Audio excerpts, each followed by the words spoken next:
O programa a seguir pode conter descrições de extrema violência e não é recomendado para pessoas sensíveis. Oiê, a gente veio te convidar para o Spotify Podcast Festival. É um evento que vai reunir vários podcasters e você pode assistir um episódio nosso ao vivo. Acontece no dia 4 de novembro, no Tomiotaki, aqui em São Paulo. Os ingressos já estão disponíveis e o link tá na bio do nosso Instagram. A gente te espera lá.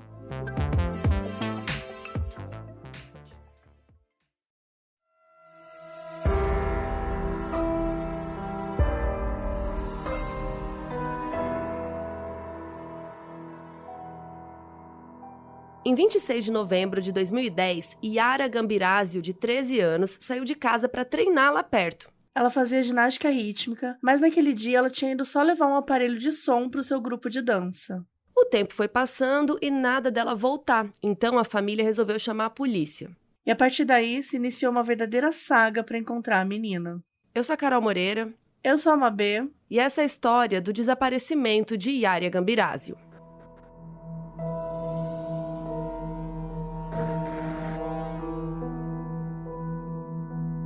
Yara Gambirasio nasceu em Brembate di Sopra, no norte da Itália, no dia 21 de maio de 1997. Os pais da Yara eram Fulvio e Maura Gambirasio. O pai era arquiteto e a mãe professora. A Yara também tinha 3 irmãos: Keba, a mais velha, Nathan e Joyle, os irmãos mais novos que ela. Ela tinha cabelo castanho, enroladinho, bem bonitinho, mas eles quase sempre ficavam presos num coque por conta da sua grande paixão, a ginástica rítmica. Na infância e pré-adolescência, a Yara sempre teve vários amigos. Ela facilmente ganhava a atenção dos colegas da escola porque ela era muito simpática, todo mundo gostava dela, então ela era fácil de conversar. Ela morava mesmo em Bérgamo, que é a cidade mais central ali, maior, só que ela morava mais na zona rural ali, em Brembate di Sopra. E lá não tinha nem 8 mil habitantes, era uma cidadezinha bem pacata. Aliás, gente, esse mesmo local, né, que ela morava, foi um campo militar durante o Império Romano. E aqui a gente já pede desculpas para quem não pensa no Império Romano com alguma frequência. Que? Gente, enfim, o que está acontecendo, né? Mas aqui, pra quem não entendeu, tava rolando uma trend no TikTok aí esses dias de perguntar pros homens com qual frequência eles pensavam no Império Romano. E as respostas estavam variando entre uma vez por semana ou uma vez por mês. E as pessoas estavam ficando assim, meu, como assim? Como eles pensam tanto assim no Império Romano? Vou perguntar pro Beto. Eu não penso no Império Romano com tanta frequência. Eu penso com alguma frequência, mas eu penso mais na Grécia, que era o que eu tava falando. Eu fiz até um tweet falando que, tipo assim, tem uma coisa que eu nunca penso na Revolução Industrial. Nunca penso na coitada. Enfim, eu gente. penso mais por causa do cinema. Mas Império Romano, muito raro. Nem nas aulas de italiano a gente fala tanto, sabe? Tem uma vez ou outra que aparece, mas... Enfim. Pois é, essa cidade, Bérgamo, fica mais ou menos perto de Milão, né? Então é mais pro norte ali da Botinha.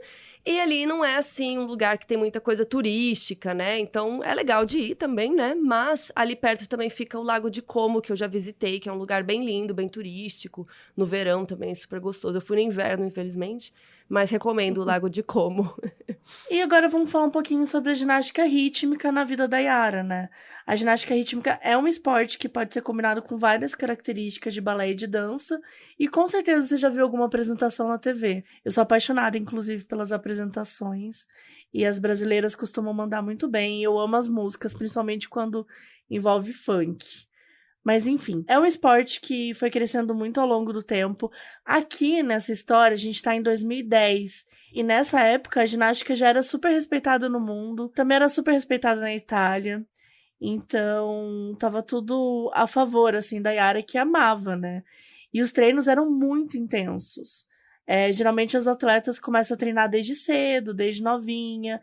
E esse era o caso da Yara. Com 13 anos, ela já se dedicava diariamente ao esporte, né? Mesmo jovem, ela era muito empenhada e ela tinha como objetivo profissional. Em 2010, a Yara estava com seus 13 anos e a rotina dela era basicamente estudar, né, ir na escola e ia lá treinar a ginástica. E aí, numa sexta-feira, no dia 26 de novembro, 5h15 da tarde, a Yara saiu de casa para ir lá para o ginásio, que era super pertinho. O centro esportivo ficava a menos de 1 quilômetro da casa deles e a cidade era muito tranquila, né, uma cidade pequena, então ninguém se preocupava com ela, né, sair de casa. E também, já 13 anos, já tá maiorzinha e tal. Era inverno e a temperatura estava por perto do 0 grau. Mas o frio não era uma preocupação para ela, porque, né, o pessoal que mora em cidades assim já estão acostumados, ela se agasalhou bem e, né, vida que segue. Aquele dia tinha sido bem tranquilo, ela tinha passado a tarde com os pais em casa e saiu para o ginásio. Naquela tarde, ela não ia especificamente para treinar ginástica rítmica, ela só ia entregar um aparelho de som lá para o grupo de dança dela. Porque ia rolar uma apresentação no domingo, no dia 28. Então o grupo estava ensaiando bastante, já tinha bastante tempo. Então ela não ia ficar muito tempo ali, né? Era uma coisa rápida. Mas como o grupo dela estava ensaiando quando ela chegou, ela até dançou um pouquinho, fez uma parte da coreografia e tal, junto com as amigas lá e com o professor, mas depois ela saiu de lá às 6h44 da noite. Só que a Yara não chegou em casa.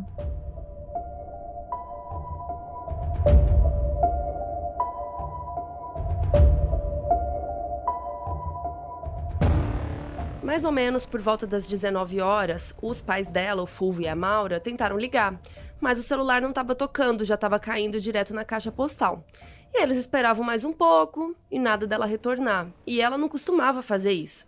Então, por volta das 8 da noite, os pais ligaram direto para a polícia. Porque, cara, ela tinha 13 anos, ela só foi ali no ginásio, né? Não era para ser um grande, né? E então eles ligaram, só que essa ligação foi direto lá para Bérgamo, né? Que fica a uns 11 quilômetros dali. Quem estava do outro lado da linha era a Letícia Ruggeri, de 45 anos. Ela era magistrada, já tinha 10 anos, ela era ex-policial, então ela era muito, assim, muito boa, muito dedicada. Inclusive, ela ficou muito famosa e respeitada ali na polícia porque ela trabalhou contra a máfia siciliana. Tipo, coisa do Poderoso Chefão mesmo. E na hora ela já mandou vários policiais estaduais e até a polícia militar procurar a Yara. No ginásio, o professor falou que ela tinha mesmo ido lá, né, entregar o som. E para aproveitar, eles treinaram um pouco, né? Então ele contou o que aconteceu e que a Yara saiu de lá para voltar para casa, assim, tipo, foi bem rapidinho mesmo. Então isso realmente confirmou tudo que eles sabiam até então. Mas assim, onde que ela poderia estar? Para onde que ela tinha ido? A notícia foi se espalhando e a comunidade local se mobilizou para tentar encontrar ela. Então, os moradores começaram a ajudar a polícia, procurando em todos os cantos do centro esportivo, em prédios abandonados, campos abertos. Todo mundo estava ali tentando, de alguma forma, encontrar a Yara, né? Até porque ali na região nunca tinha acontecido nada disso, era inédito. E eles estavam super empenhados em fazer tudo para poder resolver logo e ajudar aquela família, né? Umas testemunhas que estavam ali no complexo esportivo, que era bem grande, tinha piscinas, tinha quadras, né? Tinha tudo quanto é coisa de exercício, de esporte lá. Então, essas testemunhas disseram que tinham visto a Yara falando com 2 homens e que eles estariam em um carro. A polícia italiana também conseguiu rastrear o celular dela nesse meio tempo. As últimas mensagens que eles encontraram era para uma amiga que também fazia ginástica com ela. A Yara tinha combinado com ela de se encontrarem cedinho no domingo para a apresentação. Isso foi enviado às 6h44 e foi a última mensagem encontrada ali no rastreamento. Foi o último contato da Yara. Enquanto isso, os cães farejadores que eles colocaram para ajudar ali, eles não seguiram o caminho que ela faria do ginásio para casa, mas sim para uma direção totalmente diferente, para uma pequena vila nas redondezas chamada Mapelo. Então, mais uma descoberta preocupante. O sinal mais recente do celular da Yara apontou que ela estava em Mapelo às 6h50 da noite. E tendo essas informações, a polícia começou a investigar mais a fundo, falando com os familiares, com os amigos, enfim, né, tentando encontrar qualquer pista para saber do desaparecimento dela. Afinal, ela era uma pré-adolescente, né? Então, a polícia achava que jovens têm essa tendência de ser rebelde, de fugir de casa e tal. Então, eles queriam descartar qualquer hipótese antes de tratar como um possível sequestro. Os investigadores, né, com o comando lá da Letícia, eles grampearam todos os celulares que passaram por Mapelo naquele dia. E para vocês terem noção, gente, eram mais de 15 mil celulares. Tipo, eles mapearam um bairro, uma comunidade inteira, sabe? Tipo, surreal, assim. Uma dessas pessoas que passaram por lá na sexta foi o Mohamed Fikri, um homem marroquino. Ele foi interrogado, mas ele não falava italiano, e ele trabalhava em um estaleiro que ficava lá na região e realmente estava ali naquele dia.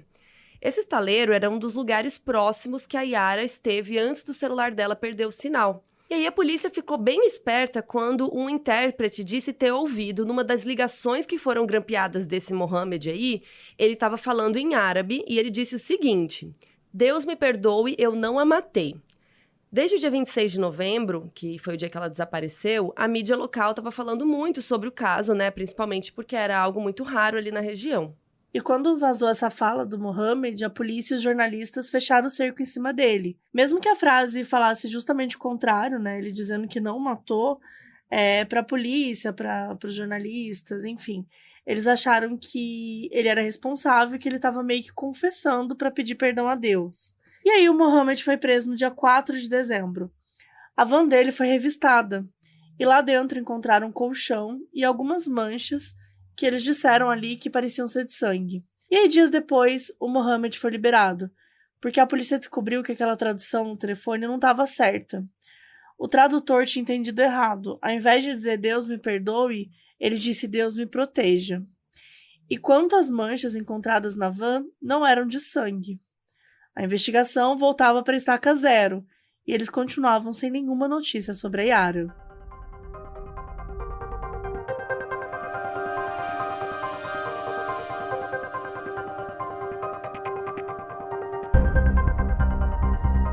Os pais da Yara ficaram muito chocados, principalmente com a atenção que a mídia italiana estava dando pro caso. Então, para eles era muito...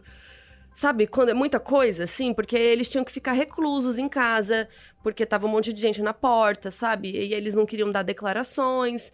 E quando eles resolviam falar, eles só pediam para a privacidade deles ser respeitada, até porque eles tinham outros filhos, né, que também estavam sofrendo. E, na verdade, a família estava certa, né? Eles estavam focados em ajudar a polícia, em resolver o caso, não ficar falando com a televisão, sabe? Para eles não era o que importava. Eles deram várias fotos da Yara, eles estavam ali super presentes, mas não estava dando retorno.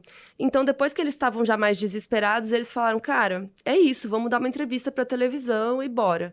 E aí eles resolveram dar essa entrevista pouco depois do Natal de 2010. Nessa entrevista, o Fulvio disse que eles queriam muito voltar à normalidade de antes, que a família deles era super simples e amorosa. E assim, eles estavam super desconfortáveis no vídeo, né? A gente vê nesses casos aí de desaparecimento, sempre tem uma pessoa que é a porta-voz da família, né? Geralmente é a pessoa que consegue se comunicar com a imprensa, que consegue falar, às vezes essa pessoa é alguém direto, tipo um pai ou uma mãe, e às vezes não. E nesse caso aqui, os pais, eles não tinham nenhum tino para falar com a imprensa, sabe? Eles estavam muito desconfortáveis no vídeo. Era muito esquisito mesmo. Para eles aquilo era tudo muito estranho, né? Eles só queriam a filha deles, assim. Eles não queriam aquela exposição, né? Não estavam acostumados com a atenção. A TV para eles era muito intimidadora, era meio opressora. E aí nessa mesma época apareceu um rumor ali de que o pai da Yara tinha dado um depoimento para a polícia contra alguém da máfia de Nápoles. E que esse possível sequestro poderia ter sido por vingança. Mas, de novo, gente, era só uma fake news mesmo. Porque naquela época todo mundo já tinha uma opinião diferente sobre o que tinha acontecido com a garota. Então várias fake news começaram a surgir.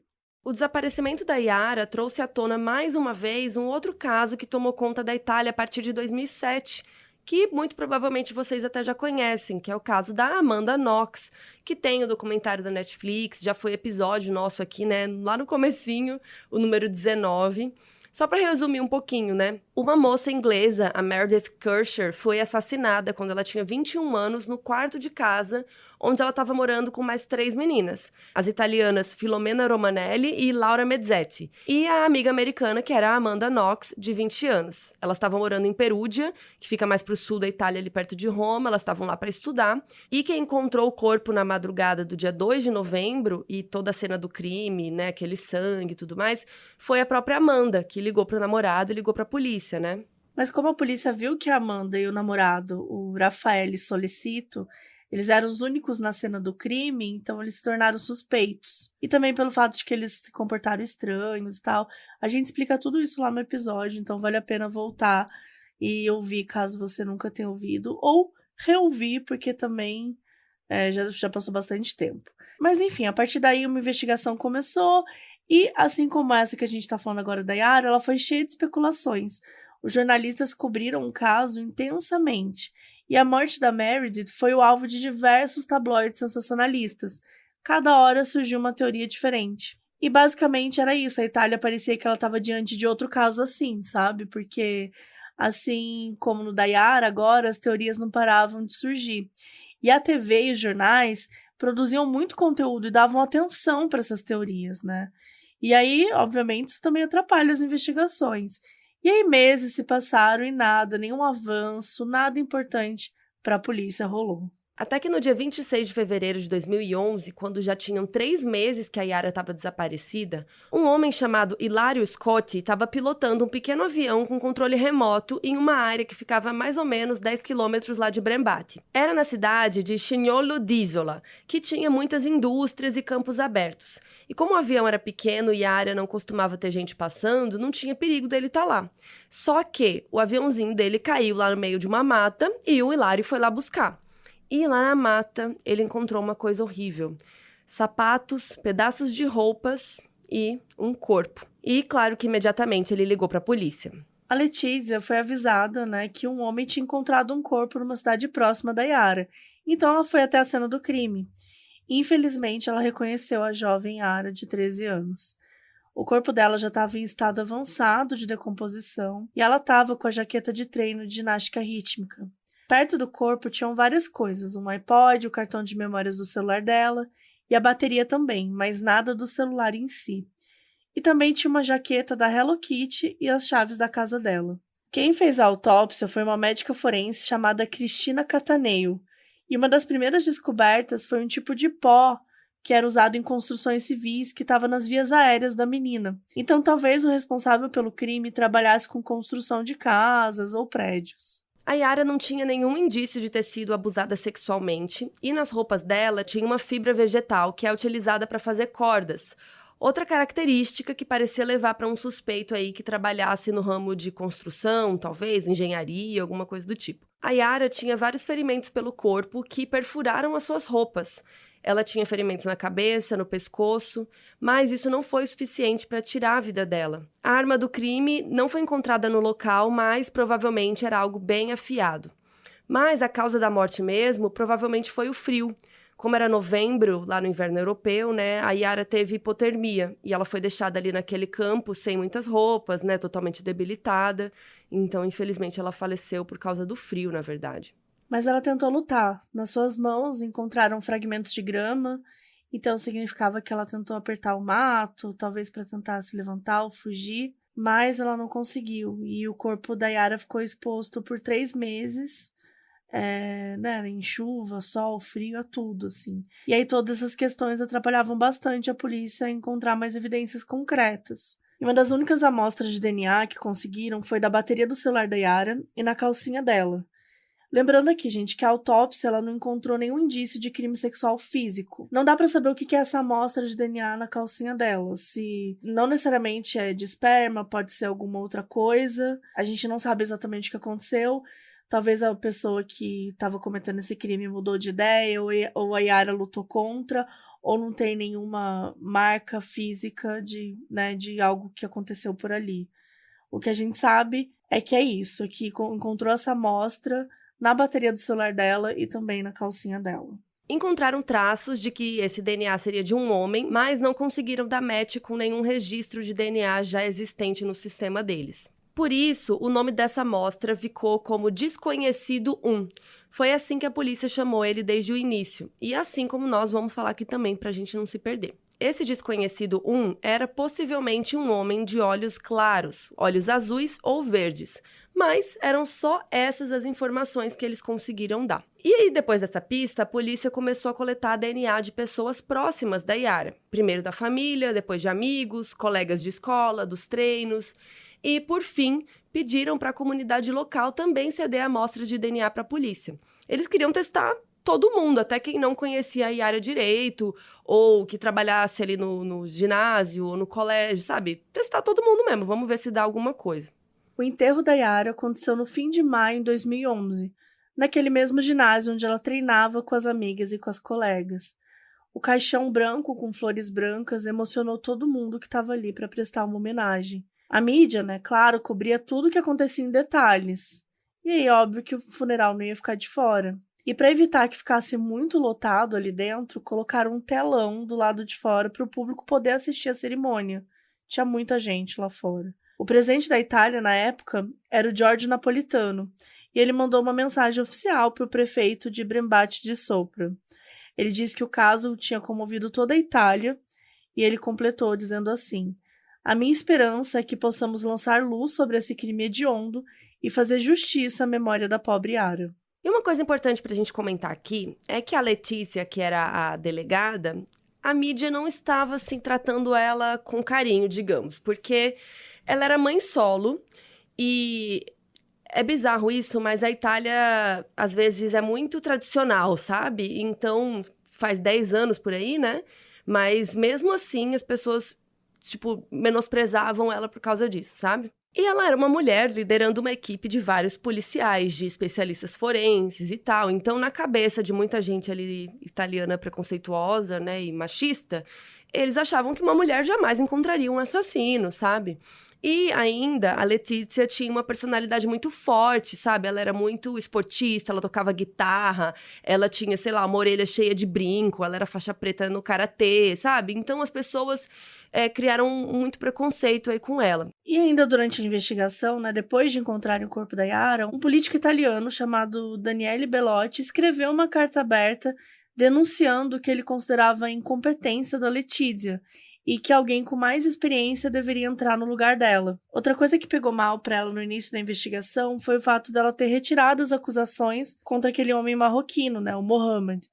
Ela viu que ela não tinha evidências, né, e que aquela tradução foi feita de uma forma errada e tal. Só que isso gerou uma grande polêmica, assim. E claro que também uma grande dose de preconceito, né? Porque o Mohammed era um morador estrangeiro, né? E a gente sabe a situação do refugiado, né? Do estrangeiro, enfim, do imigrante, não dá pra saber exatamente qual é a situação dele aqui. Mas em 2010, principalmente, a gente sabe o quanto a xenofobia estava crescente na Europa e o quanto isso era um problema. E tudo isso influenciou para que a Letícia ganhasse uma fama não tão boa, né, durante a investigação. E sobre a carta do político do Bellotti, a Letícia não deixou barato e ela processou ele. E no fim das contas, ele perdeu o processo, teve que escrever uma outra carta de desculpas e ainda pagar 11 mil euros para ela. Então, como a gente falou, a primeira opção da Letícia foi fazer a investigação por DNA, coletar o DNA da Itália inteira, da cidade inteira e tudo mais. Só que é óbvio que isso ia sair caro, que ia ser trabalhoso, né? E os profissionais da equipe dela, os geneticistas, eles estavam em Parma, Pávia e Roma. E profissionais de outros lugares também estavam se dedicando a esse caso. Então, assim, isso estava custando dinheiro para o governo. Mas eles estavam dispostos a pagar, porque até o presidente estava querendo encontrar uma solução para o caso.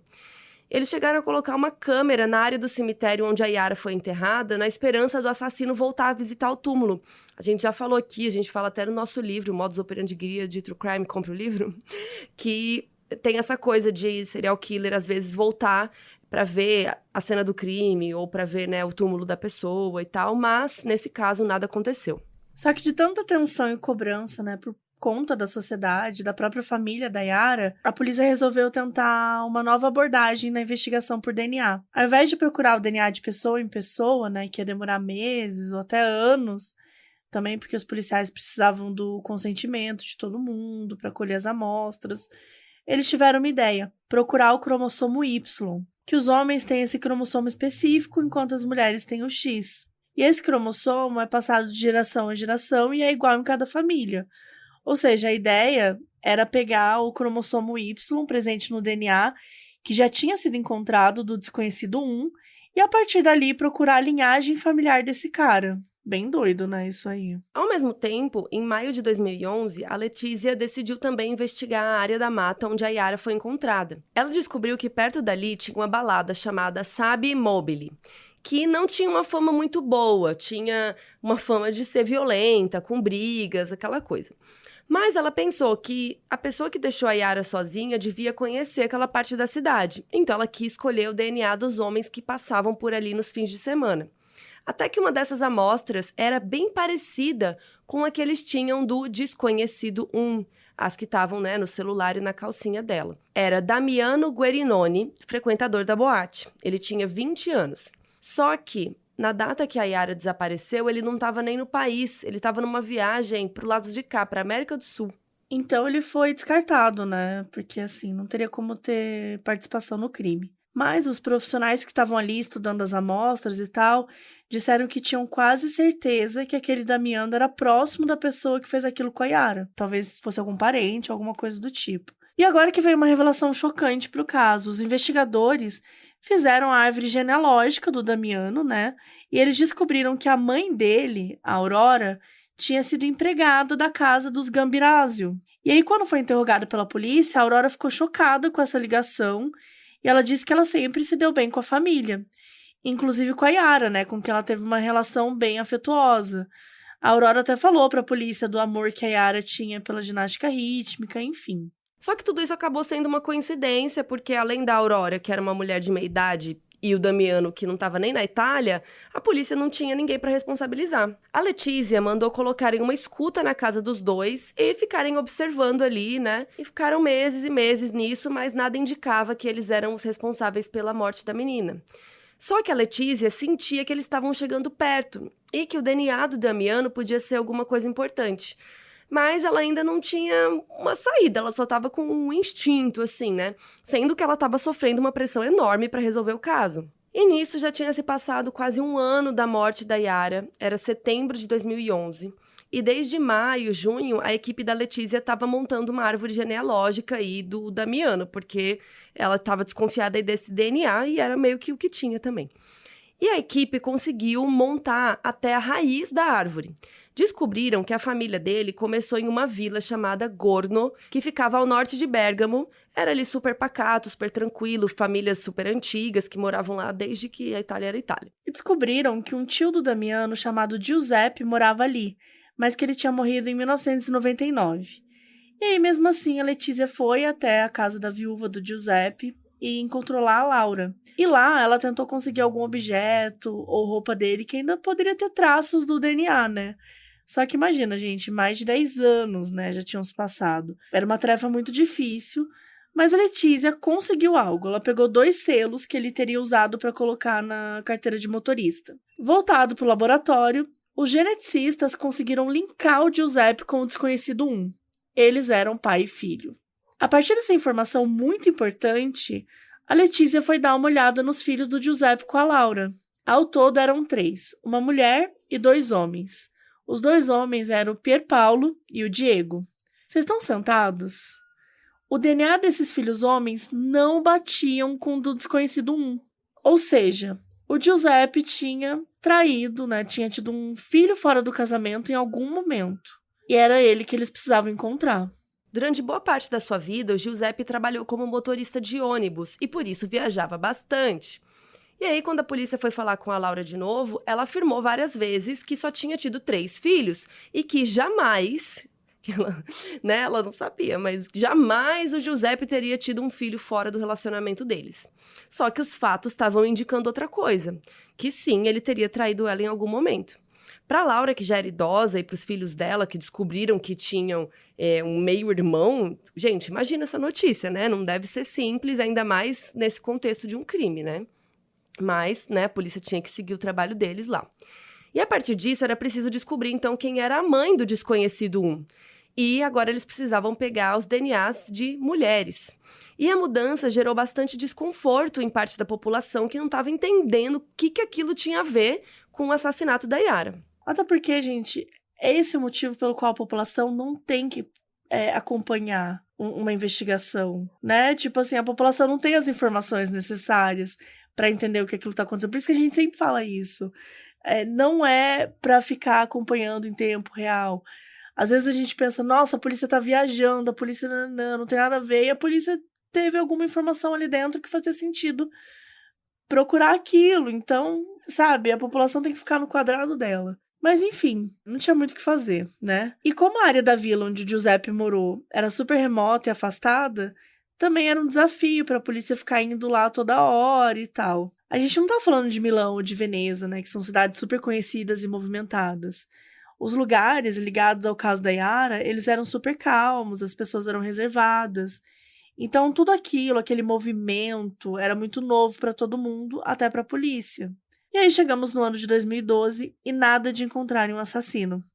A saga do DNA continuava, assim como a pressão em cima da Letícia. E aí a polícia tomou uma decisão de finalizar o caso, mesmo sem uma resolução, sabe?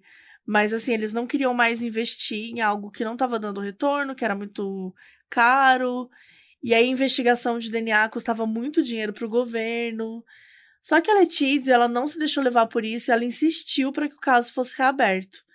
O seu colega investigador era o Marcialo Giovanni Mosserino. Ele apoiou a reabertura e, inclusive, ajudou em novas possibilidades. Ele pediu para a equipe genética ver de novo o DNA do desconhecido 1, para ver se encontrava algo novo, uma característica, alguma coisinha ali.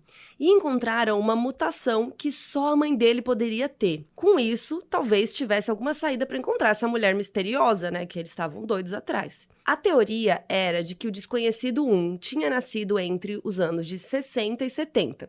Então, eles buscaram nos dados sobre o Giuseppe mais ou menos onde ele trabalhou e por onde ele viajou nessa década aí.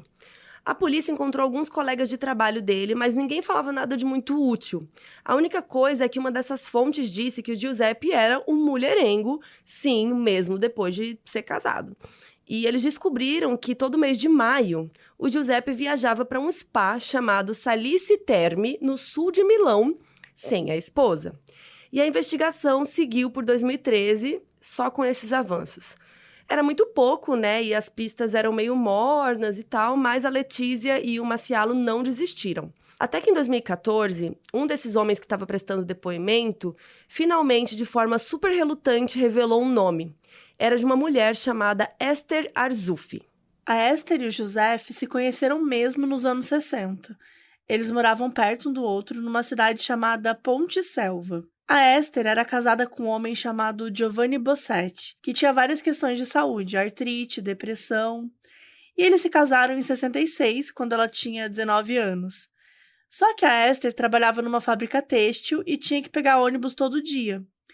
E quem dirigia esse ônibus era o Giuseppe. A gente não sabe como rolou esse caso extraconjugal, mas ela engravidou do Giuseppe e teve gêmeos no outono de 1970.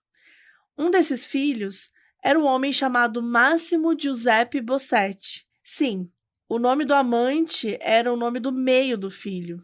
E lembrando, gente, que a gente só tá chegando nisso porque a Letícia achou válido investigar os homens que frequentavam uma balada lá perto do local. Então, assim, olha onde estava chegando, assim, era muito bizarro. Finalmente, a polícia estava começando a ligar os pontos e a provar que eles se conheceram mesmo. Só que olha essa outra descoberta que a Letícia e sua equipe fizeram. Quando a Esther foi encontrada e o DNA foi testado, viram que ela já tinha sido testada em 2012, antes da investigação ser fechada. Como a Letícia tinha feito uma força-tarefa para captar as amostras de todas as mulheres ali da região, a Esther já tinha se oferecido para dar o seu DNA. Só que a equipe do geneticista de Roma testou errado. Gente, ao invés de testar esse DNA das mulheres e tal, o DNA da Esther, eles tinham que bater com o DNA do criminoso, né, com o que eles tinham coletado. Mas eles, na verdade, testaram com o DNA da Yara, da vítima. Então, é óbvio que não ia dar match, né? Então, eles testaram errado. E por conta desse erro, eles perderam 2 anos de encontrar a Esther, né? Porque só depois que eles foram chegar nela de novo. E naquele momento, eles estavam em 2014 já, 4 anos depois da morte da Yara. Então, era isso. A polícia finalmente tinha encontrado o filho de Giuseppe e Esther, que era o Massimo Bossetti.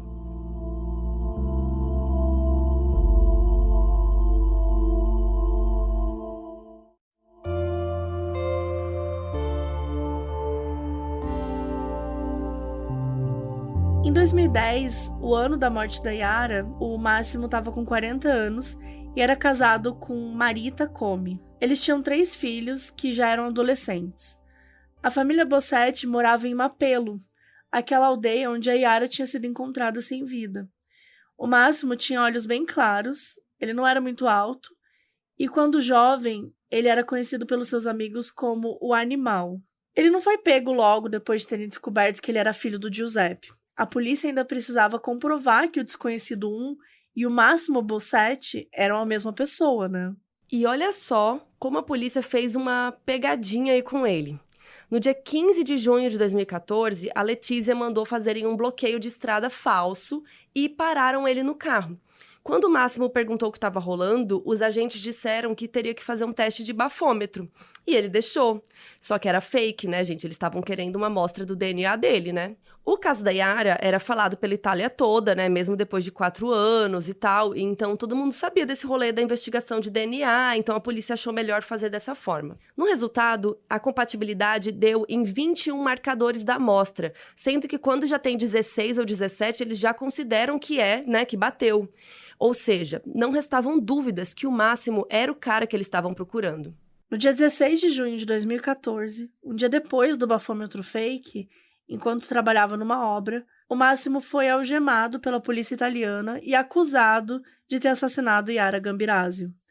Ele tentou fugir da polícia quando ele viu os agentes, mas não conseguiu. E nesse mesmo dia, o pai que criou, né, o Máximo, que criou os gêmeos, ele descobriu que ele não era, na verdade, o pai verdadeiro deles, né, dos gêmeos. E ele descobriu que ele também não era o pai do terceiro filho, que teoricamente era dele e da Esther. A Esther tinha traído o marido com outro homem além do Giuseppe. Então, enfim, né, uma situação bem caso de família se não fosse um crime horrível que a gente tá falando aqui. Não, virou um episódio de Dark, né? Eu já nem sei mais quem é quem. Complicado. Enfim, todo esse rolê de divulgarem essas informações pessoais dessas famílias todas, né, que acabaram virando uma grande família só, isso gerou um grande debate na Itália sobre privacidade. Por exemplo, o chefe da Agência de Proteção de Dados da Itália, em um comunicado em 2014, quando a prisão do Máximo foi divulgada, né, ele falou o seguinte: nem mesmo o interesse público legitima o frenesi da mídia sobre detalhes pessoais, íntimos, como criar danos irreparáveis à vida familiar e às relações das pessoas. A mesma coisa foi dita sobre a investigação por DNA.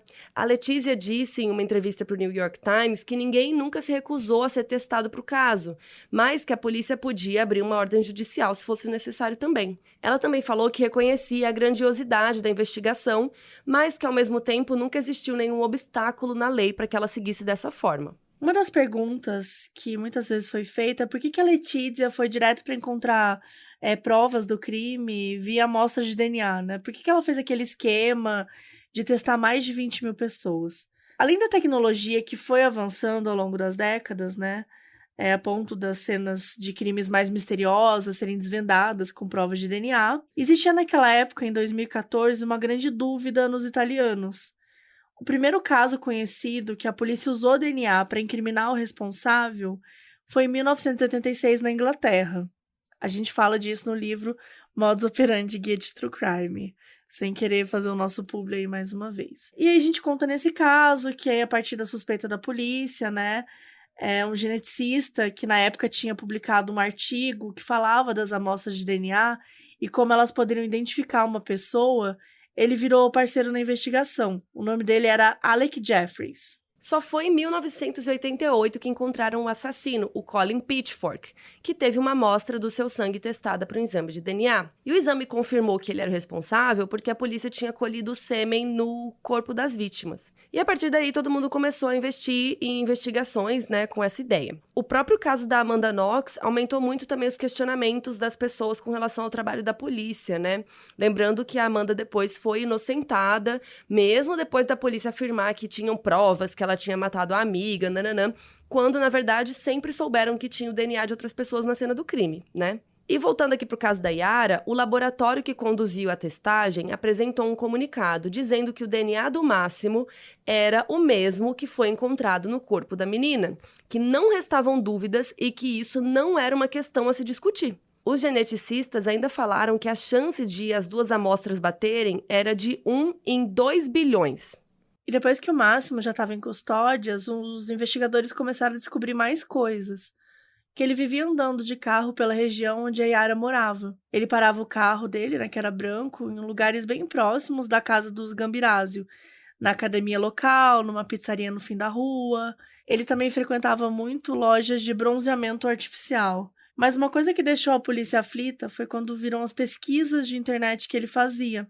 que parecia que ele gostava de meninas mais novas, de idade próximas da Yara. E a localização do celular dele, do dia do crime, apontava que ele estava em Bembrate de Sopra, na noite do crime, que ele teria desligado o celular às 5h45 da tarde e que ele só teria ligado de novo no dia seguinte, às 7 da manhã. Lembrando que ela saiu lá do ginásio umas 6 e pouco, então tudo estava apontando mesmo para o Máximo. A Letícia e os seus colegas respiraram aliviados. Eles tinham encontrado a pessoa correta. A reação da comunidade local com a família Bossetti não foi nada boa, como vocês podem imaginar. A irmã gêmea dele chegou a ser espancada por pessoas ali da cidade. Sem contar que todas essas descobertas via DNA afetaram totalmente as famílias, né? Porque tinha a viúva do Giuseppe, que, descobriu que foi traída. Os filhos da Esther descobriram que o pai não era o Giovanni. Tipo, putz, uma confusão. Mas, mesmo com toda a atenção da mídia, a Esther negou sempre que ela teve filhos fora do casamento, mesmo com as provas de DNA.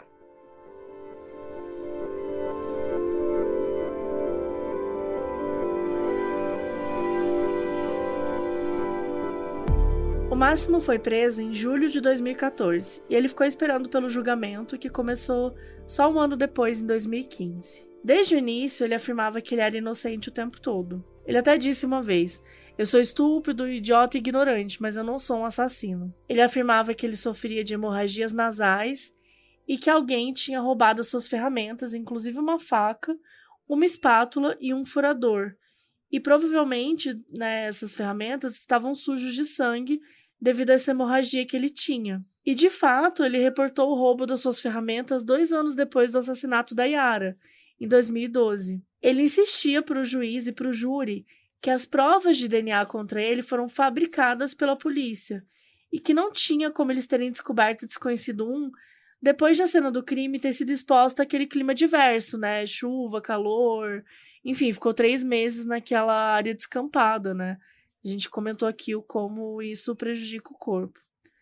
A esposa do Máximo depôs a favor dele, afirmando que ele estava em casa, jantando com ela e com os filhos, na noite que a Yara desapareceu. A defesa do Máximo tentou incluir uma pessoa aí na cena do crime, como se o Máximo não estivesse lá. A defesa apresentou uma tese de que a treinadora da Yara, chamada Silvia Brenna, estivesse com ela no dia da morte. Tinha traços de DNA da Silvia na jaqueta da Yara e até sangue dela na jaqueta da vítima. Bem estranho. Só que isso nunca tinha sido falado antes do julgamento. E a polícia sempre negou qualquer participação da Silvia no crime. Na verdade, para eles isso nunca nem foi uma possibilidade e sempre focou aí na presença do DNA do Máximo, E aí, como vocês podem imaginar, essa novidade confundiu todo mundo, Além disso, encontraram mensagens no celular da Silvia que ela tinha enviado para o seu irmão no dia 26 de novembro de 2010. Só que essas mensagens tinham sido apagadas. O pai da Silvia testemunhou que a sua filha tinha chorado muito na noite da morte da Yara, mas nunca soube o porquê, Lembrando que a gente não sabia que ela tinha falecido naquela noite, Só depois. Já a Silvia, quando deu o testemunho no julgamento, disse que ela não se lembrava de por que tinha apagado as mensagens pro irmão naquela noite. E ela também respondeu "eu não sei" para ao menos 10 perguntas que fizeram a ela no tribunal. Só que, contrapondo essas teses, uma testemunha anônima que morava perto da Yara disse que na noite do desaparecimento da menina, viu o carro do Máximo por ali. O carro passou pela testemunha correndo rápido e dentro tinha uma jovem. Só não sabia dizer se era menina ou menina, mas que tinha alguém gritando dentro do carro. E em janeiro de 2015, um conselheiro científico tinha dado um depoimento meio controverso para o caso. Ele falou que as amostras de DNA que levaram à condenação do Máximo tinham uma incompatibilidade entre os traços de DNA mitocondrial e de DNA nuclear. A diferença entre um e outro é que o nuclear tem como origem a combinação de cromossomos femininos e masculinos, enquanto o mitocondrial só tem a ver com o material genético da mãe da pessoa. E esse gene mitocondrial passa de geração a geração, de mães, avós, bisavós, trisavós, e raramente se transforma com o tempo. A defesa falou de um rumor que dizia que o DNA do Máximo não correspondia com a linhagem do lado materno, no caso da Esther. E ainda assim, a equipe que tentava condenar o Máximo reforçou em um documento de quase 1.300 páginas que a amostra que eles tinham era perfeita, apesar de ser apenas a parte nuclear. Eles diziam que a ausência dessa parte mitocondrial não importava tanto como a defesa do Máximo estava tentando argumentar. Depois de todas essas apresentações da defesa e da promotoria, finalmente o julgamento se encerrou. E no dia 1º de julho de 2016, a Corte da região de Bérgamo anunciou seu veredito e sentenciou o Máximo Bossetti à prisão perpétua. E ele também foi sentenciado a pagar 1,3 milhões de euros, 400 mil para o pai e 400 mil para a mãe da Yara, 150 mil para cada um dos irmãos da Yara e 18 mil para os advogados. E óbvio que os advogados dele, tentaram apelar da decisão, mas todas as vezes que isso aconteceu, as cortes confirmaram a prisão perpétua. E essa sentença era final, porque a presença do DNA era impossível de ser negada. Em novembro de 2019, os advogados de defesa do Máximo pediram por uma revisão das evidências do DNA encontrado. Só que mesmo com esse pedido tendo sido aceito pela corte, não tinha mais DNA para ser analisado. Como assim? Em 2019, quando o Máximo já estava condenado à prisão perpétua, os 54 tubos contendo vestígios biológicos do Máximo e da Yara foram transferidos da geladeira de um hospital de Milão para o tribunal de Bérgamo. Isso foi por ordem da Letícia. Só que eles demoraram 12 dias para chegar. Eles chegaram só no dia 2 de dezembro de 2019. E essa viagem, ferrou com tudo e comprometeu o ambiente frio e seguro que essas amostras deviam estar. Então, o material se deteriorou e as novas análises que a defesa do Máximo pediu, nunca mais poderiam ser feitas. Depois do veredito de culpado, a família Gambirasio soltou um comunicado dizendo: agora pelo menos sabemos quem fez isso, apesar de ninguém ser capaz de trazer a Yara de volta para nós.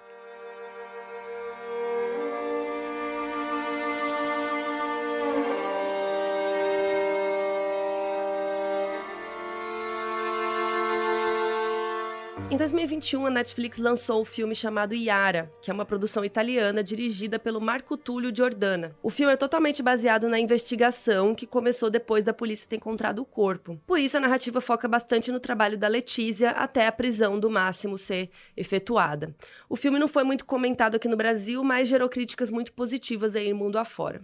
No fim de 2022, veio mais uma reviravolta. Apesar do Máximo estar preso desde 2014, o juiz de Veneza, Alberto Scaramuza, inseriu um novo suspeito de participação no caso. E foi a própria Letícia, a promotora que organizou toda a investigação.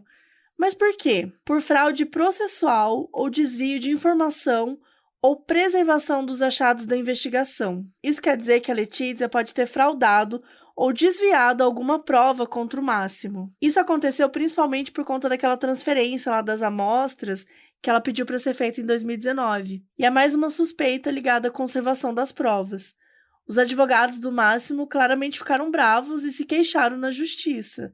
Então era uma resposta a isso. A defesa dele também falava que com as novas tecnologias que a gente vai tendo aí com os anos, eles poderiam analisar essas amostras de outra forma, talvez mostrando que ele sempre foi inocente. Mas a gente sabe que isso não era mais possível, Em 2023, agora, essa investigação aí de como as amostras foram perdidas ainda está em andamento. E agora, em maio, a equipe conseguiu vencer uma apelação para ter acesso às descobertas e provas do caso da Yara, que também está em andamento ainda. Marita Come, esposa do Máximo Bossetti, continua defendendo a inocência do marido. Depois da prisão dele, ela continuou trabalhando numa empresa de limpeza. A família da Yara segue morando no mesmo lugar. E, como sempre quiseram desde o início do caso, eles preferem a privacidade acima de tudo. O túmulo da Yara não tem nenhuma data, só uma assinatura do seu nome e uma foto sua sorrindo. Ela está entre seus 2 avós paternos num cemitério que fica bem próximo ao ginásio onde ela treinava, aquilo que ela mais amava. Com apenas 13 anos, Yara perdeu a vida de um jeito misterioso e violento.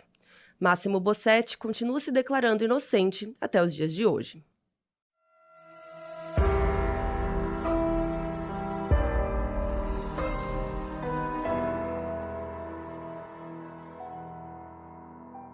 O aviso no início desse episódio foi gravado pela Ana Carolina Castiglio, que é nossa apoiadora na Aurelo.